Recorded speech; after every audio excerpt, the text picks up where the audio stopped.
Good evening or morning or whatever time of the day it happens to be. Welcome one, welcome all to the Writer's Block podcast. I'm your host, Greg Nykus. A lot of emphasis on my name today. I'm feeling it. I am feeling the literary adventures to come in this episode. This week, I'm sitting down with author Keala Kendall to talk about her new book. We'll talk about how a longing for her homeland is what initially inspired. We'll talk about how a longing for her homeland inspired the creation of this book, her experience working with Disney on their Twisted Tales imprint, digging into the myths and legends and history of Hawaii, and so much more. If you guys are enjoying the Writer's Block podcast, please consider leaving us a review on Spotify, Apple Podcasts, or wherever you get your podcasts. Follow along with us over on social media. We are at Writer's Block Pod on Instagram, TikTok, YouTube, and Facebook. And you can get involved with the show by sending us an email. We are writersblockpod@gmail.com. All right, housekeeping out of the way, let's get into today's conversation with Keala Kendall. You've spoken about how you have multiple writing projects that you've done over the course of years and years that are unpublished. As someone who has a habit of jumping from one idea to the next, I'm curious, do you see these older stories as stepping stones or writing exercises that helped you grow? Are there some that you still hope to eventually revisit and bring to the world? I definitely want to bring them back to life. I always think no project is dead. It's my agent told me this. She thinks they're early. And I really agree with that sentiment. Sometimes it might just need another look. We always hear these stories of authors who are like, oh, I shelved it and then revisited it. And I love that. I've also cannibalized my ideas. Sometimes I'm like, oh, that idea I had for that story, it didn't really fit there, but I think it works here. I always think of writing like that ideating stage and researching as ingredient hunting, if that makes sense. Kind of Yeah. like you don't know what you're going to make until you look in your fridge and then you like, well, this is what I have. But the longer I have to percolate, like ideas to percolate, the better it turns out. I love that philosophy of cannibalizing your ideas because I feel like that's where some of the best stories is like, okay, well, I like this over here. Let's put it over here like this. I like this. We'll just cherry pick these. hmm And I think that's how you develop a body of work too, is like, oh, you do revisit themes. I didn't notice it until I was a couple projects deep, and I'm like, oh, that is a theme that I just can't leave alone, apparently. You studied screenwriting before moving into novels. How much has that training influenced the way that you approach writing fiction now? And do these two forms of storytelling feel connected to you, or are they just completely different hmm writing muscles? I definitely think so. I lean towards a more visual sensibility, I would say. I sometimes when I'm writing, there's a moment in That Which Feeds Us where I remember just staring at the ceiling thinking, man, I know exactly how I would film this and what camera directions I'd use, but it's hard to write this. So the scene I had in mind was, in the horror movie when the protagonist is being watched by someone, but Uh, they don't know. I'm like, how do you capture that in a novel? How do you show that? Because she can't be aware of it, but we're seeing everything through her viewpoint. I'm like, I just want to set that vibe up that there are eyes watching us. How do I do that? And I figured it out by having another character comment, like someone's watching us, like she notices it and kind of you don't see it though. You look back and they're gone, and it's like, mhm. So, but I remember just feeling that chafing a little bit like, man, I wish I could just pull the camera out or put an illustration in, like this is how it would look in a storyboard. But I really enjoy it. It's funny though, for screenwriting, I tend to write more comedic. Um, and then for a horror A little with my spookier. prose. Yeah. But it's useful. It's so useful for writing for IP for Disney. I always think of writing IP novels as spec scripts. So spec scripts where you take I don't know how familiar your audience is, but you might take an established show and then do your own episode on it. And you would add this to your portfolio because most of the screenwriting jobs that are like you'll be in a writer's room and you're showing them you can adapt to the room's voice or to the show's voice and how you can write in that style. And I find that very useful for being a chameleon for IP because you have to adjust your voice. But I do feel like the girl in The Exorcist with my head kind of spinning like a lazy Susan sometimes when I'm between projects. Yeah, just drastically different tones. Is that ever hard to Mhm. balance for you? Yes, I did get That Which Feeds Us down, though, the voice for it, how to jump back into it, because I was working on Moana. It's funny, I actually wrote the first draft of That Which Feeds Us first before How Far I'll Go and Nobody Gets Left Behind released. However, because of the publishing timelines and how much faster IP is developed and published, I wrote Moana, published it, wrote Nobody Gets Left Behind, and that's the Lilo and Stitch one. And I would say I was kind of going for a Men in Black tone because there is that humorous tone. It's a very hard tone to get in writing. Published it, and then had That Which Feeds Us come out. Going back to That Which Feeds Us, I started going to TripAdvisor and reading one-star reviews about Hawaii and like how mean-spirited the locals are. And I was like, that's the voice. That's the voice for Lehua. Just to be clear, it's not mean. It's just that kind of she's, petulant, like Mhm. 19-year-old who's going home for the first time and she can't afford it, really. She's here because of a tragedy, like her sister is missing. And so I think it's okay to have that edge. You have an incredibly atmospheric tone in not just this, but also in your Disney works as well. Thank you. I'm just really curious when dealing with like someone who deals with these heavier set pieces and these bigger moods and bigger expressions. What kind of stories did you gravitate towards growing up that shaped kind of your style and just the way that you write now?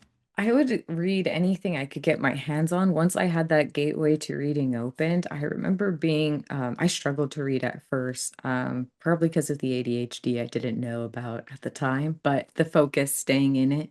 So I started reading a lot of manga and graphic novels, being in Hawaii, especially like being mixed race. My family we had Japanese media in the house. And so I remember reading those, and that kind of opened the door towards more stories. And then as I got better at reading, like got my foothold in, we'll say, I read everything I could get my hands on. And that included my aunt's collection of Jude Deveraux bodice rippers and Nora Roberts at the ripe age of 10. But I didn't know. And it was just like, anatomically, more curiously, Yeah. like, that's interesting. But the plot, a little thin. No, I actually liked a lot of the novels at the time because it felt very, we'll say anime-esque. You have like Knight in Shining Armor is Jude Deveraux's very famous work. And it's an isekai. If we're familiar, the nerds in the audience will know. That's But most yeah, of us, so. yeah. I'm like, it's an isekai. She goes back in time to the medieval era with the knight. So your heritage is clearly something that you were deeply passionate and knowledgeable about. How much did that perspective play into your conversations with the Disney folks when it came to writing How Far I'll Go and Nobody Gets Left Behind for their Twisted Tales imprint? It always felt like a conversation. I try to remember, so growing up in Hawaii and then moving to the continent, just a little TLDR background. I am very familiar with being maybe the first native Hawaiian people have ever met, and then them realizing, oh, that's a thing in conversation with me. And I can't take offense at it because you don't know what you don't know. And I understand it's so widespread that it's just systemic. It's not like an individual failure at this point. It's just like, oh, you haven't been taught that. So I always approach it as a conversation rather than this is I think there's so much of that because the world kind of feeds on that right now. Mhm. Like just that outrage. And it's so easy to get upset about things, but I'm like, gosh, I gotta save my energy. There's too much to be mad about. Someone just not knowing something and innocently not my top priority. So I like to approach it as a conversation. In the letter to the author, I'm going to reference that, which feeds us to answer this question. I am keeping it in mind, Of but course. it ends with ikomomai, which means welcome, and it's the same greeting we'd use to welcome you into our house. And I always think like, oh, I'm bringing you in and having a conversation. This might be the time where I challenge a lot of stereotypes you've been taught but don't know they're stereotypes and how maybe offensive they might be. So let's take it easy. So Lego is a great vehicle for that. For the conversations with like Disney, they really wanted to prioritize authenticity. And also like I do understand their brand and this is an established like IP, with Lilo and Stitch and Moana. So for me, my friend Mania has an essay. It's in Apex magazine. It's called Islanding or Riding. I might be slaughtering the title, but she talks about how we bring our culture to our writing and how to island it up. And that was my intent with it was like, how can I make the Moana world feel bigger, even though this is like a sandbox I've been given? It's not like I can just say, and now we're gonna break down that wall and put in 5 more acres of sand, guys. Like, so it's always interesting and fun for the nobody gets left behind. There's just like, I think the restrictions sometimes lead to more creativity. And so it was fun to see what puzzle pieces fell in because nobody gets left behind.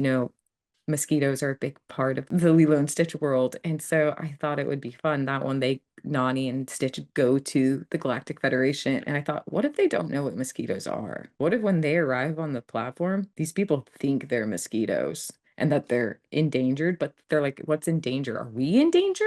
Just a classic like cultural shock, miscommunication. Because I'm Mm. like, I've never met humans as far as I'm aware. And there's this thing in Samoan dancing called the mosquito slap dance.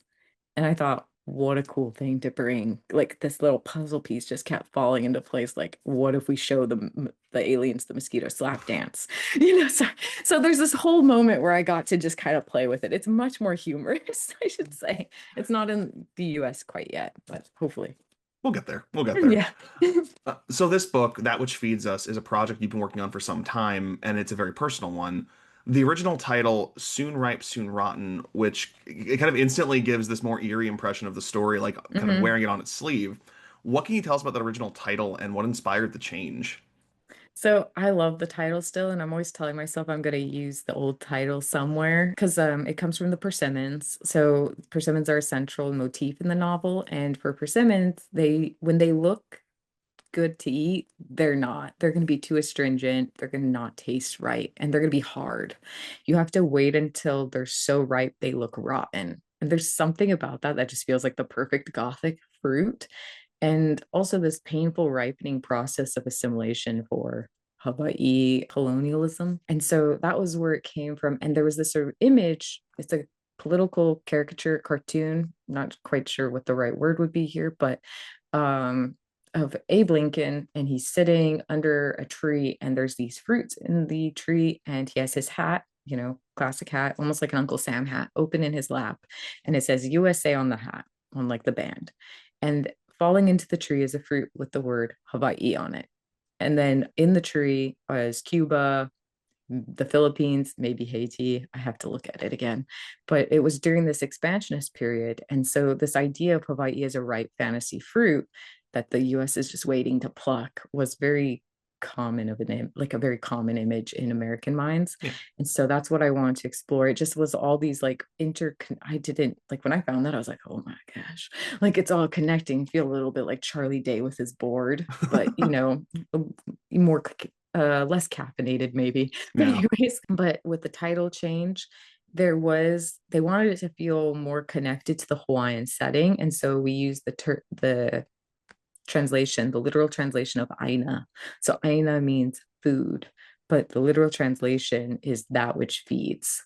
And so it's all about this sort of reciprocal relationship Native Hawaiians have with the land and like consuming it. And Malama Ka'aina is a central tenet of Hawaiian belief, which means to care for the land or to care for that which feeds you. And there's something haunting about it, especially the setting of this resort that's built on an old plantation, that's this luxury built on exploitation. Gothic horror is such a traditionally like dark and moody genre, while Hawaii is often portrayed as this bright and beautiful and idyllic place. Mhm. What made that genre the right vehicle for telling the story? And if you don't mind, what is the elevator pitch for this story to you? An editor said this and it's lived rent free in my mind basically. And I'm just like, well, I'm going to use that. You did it better than I ever could. So That Which Feeds Us is a Hawaiian Gothic thriller. Imagine White Lotus written by Jordan Peele. And when they said that, I was like, put that on my tombstone, please. Just emblazon it there. I peaked, I'm dead, put me in the ground. But anyways, love his films. And so it's about a Hawaiian girl who goes to her homeland to find her missing twin who has disappeared at this wellness resort. Think White Lotus, but on a private island for the top 1%. It's very exclusive, 10 guests at most at a time. And she is looking for her sister, and she uncovers the dark side of paradise and these supernatural horrors beneath the surface of this hotel, basically, and the island's dark history. And she has to uncover it to find her sister. With Hawaii, I actually set out to write a story about my diaspora feelings living in the continent. I realized I was very homesick and I wanted to go home, even if it was only on the page. And so I was writing the story about a diaspora girl going home for the first time to find her twin. It was definitely more thriller. But as I started to think about what she would see and experience and how to make this story accessible to continental readers who might not be familiar with this vision of Hawaii, because the postcard image is the most popular visage of it, my homeland, I realized a ghost story is what I was telling because she's going home and finding it's not quite right. And homesickness is such a central tenet of the Gothic genre. And so I had her also Hawaii. I mentioned this in my author's note at the very beginning of the book. I think it's a perfect Gothic setting for the same reasons people escape there. It's seclusion and isolation. It's the most populous population center on earth, but isolated as well, like most isolated populous center.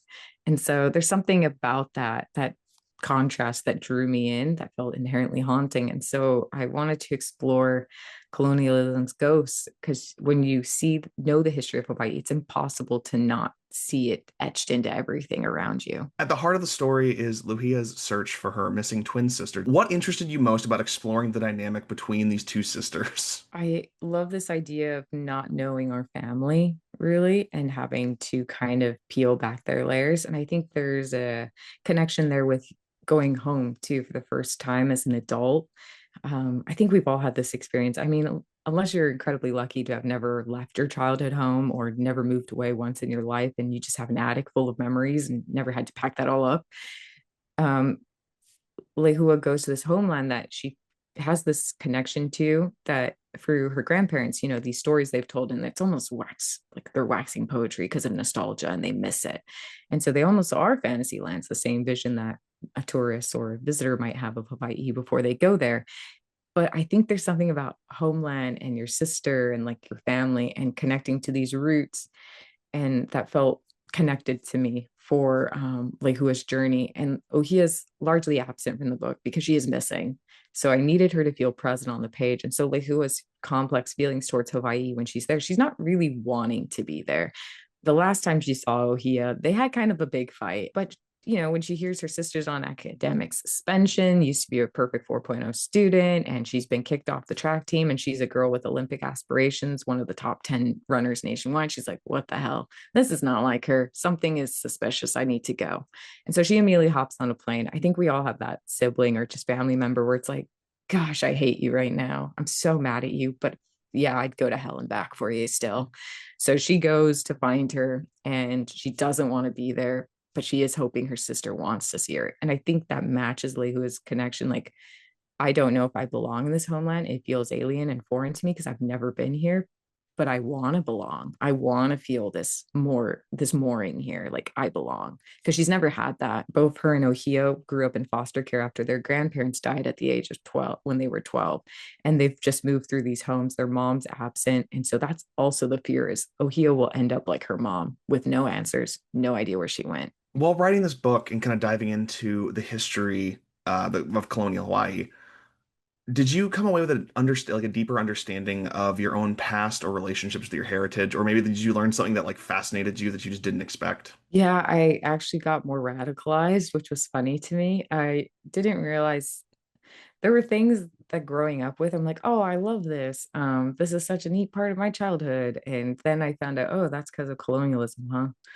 That started because of tourism, huh? Like it all comes back to how does it serve tourism rather than this neat thing that's like benefiting Hawaiians or local people. Locals were people who might not be native Hawaiian, but grew up there, Kamaaina, like Mhm. a child of the land. The example I like to share is Aloha Friday. It's this thing on Friday where you maybe show up in more casual dress, like the Aloha attire is what we call it, or Hawaiian dress shirts is how it's more colloquially known, I believe. That started though, because when tourists would come and they'd see all the plantation workers, it was kind of uncomfortable.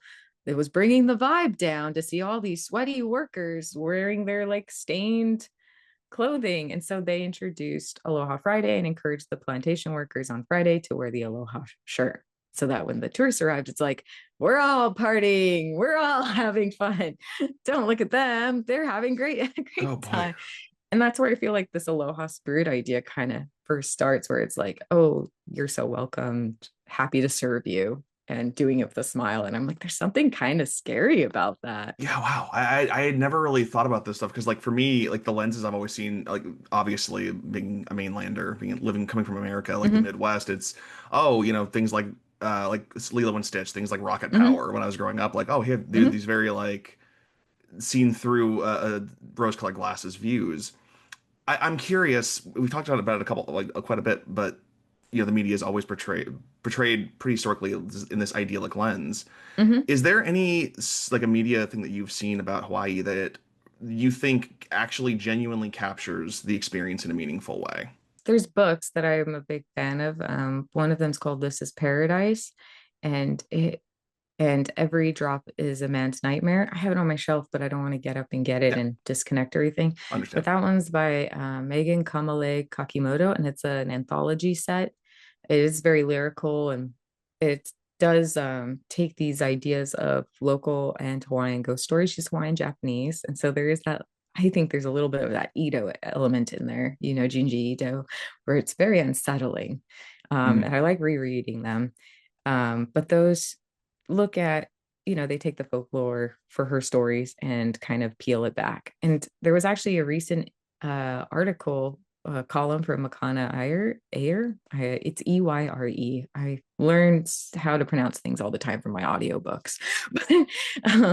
He just did one for Civil Beat where he was talking about maybe noir is the way to look at Hawaii for people homegrown here, basically. And he mentioned that, which feeds us, where it's like, it's interesting that we talk about the seediness and grit of the human condition, whereas like forgetting Sarah Marshall or 51st Dates, it's like this very melodrama, Mhm. beautiful backdrop.